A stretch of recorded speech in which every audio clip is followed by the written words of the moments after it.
আজকের এই কথাগুলো আমাদের কোম্পানি এবং ভিক্টরি উইথ অ্যাশ প্ল্যাটফর্মের সকল সদস্যদের জন্য। বন্ধুরা, আমরা অনেক দিন ধরে একটা যাত্রার মধ্যে আছি। এই যাত্রায় আশা আছে, স্বপ্ন আছে, আবার প্রশ্নও আছে। আসলে কি হচ্ছে? এত সময় কেন লাগছে? মানুষ বাইরে কি বলছে? এই প্রশ্নগুলো একদম স্বাভাবিক, কারণ আমরা বিনিয়োগ করেছি। শুধু টাকা না, সময়, বিশ্বাস, অনুভূতি। আমাদের কোম্পানির প্রতিষ্ঠাতা ও সিইও অ্যাশ মুফারহে শুরু থেকেই বড় ভিশনের কথা বলেছেন। তিনি কখনো ছোট কিছু বানানোর কথা বলেননি। তিনি বলেছেন শক্ত ভিত্তি, লিগ্যাল স্ট্রাকচার, গ্লোবাল স্ট্যান্ডার্ড সব ঠিক রেখে এগোতে হবে। আর সত্যি কথা বলতে কি, বড় কিছুর প্রস্তুতি কখনোই ছোট সময়ের মধ্যে হয় না।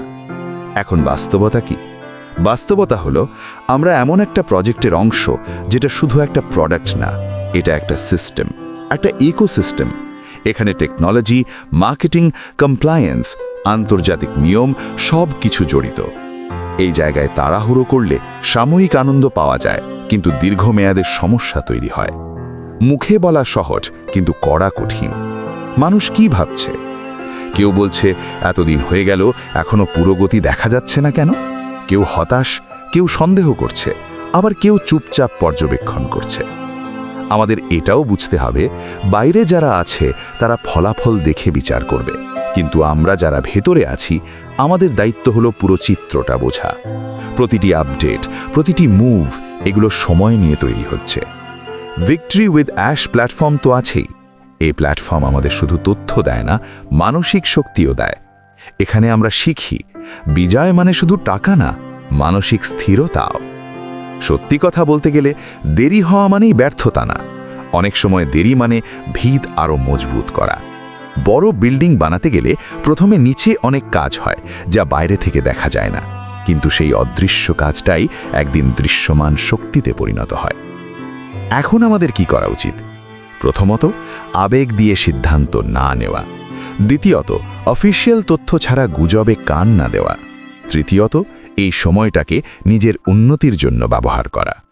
কারণ যদি আগামীকাল বড় দরজা খুলে যায়, তখন প্রস্তুত মানুষই এগিয়ে থাকবে। আর সবশেষে একটা কথা স্পষ্টভাবে বলি, আমাদের সিইও অ্যাশ মুফারহে যখন বলেছেন ডু অর ডাই, তার মানে হাল ছেড়ে দেওয়া নয়। তার মানে হলো আমরা শেষ পর্যন্ত লড়ব। আমরা মাঝপথে থামব না, আমরা কোথাও যাচ্ছি না, আর আমরা হাল ছাড়ছি না। হতে পারে সামনে আরও সময় লাগবে, হতে পারে বড় ঘোষণা আসবে, হতে পারে পরিস্থিতি আমাদের কল্পনার থেকেও আলাদা হবে, কিন্তু আমরা দাঁড়িয়ে আছি, আমরা শিখছি, আমরা প্রস্তুত হচ্ছি। কারণ সত্যিকারের বিজয় তাদেরই হয় যারা চাপের মধ্যেও স্থির থাকতে পারে।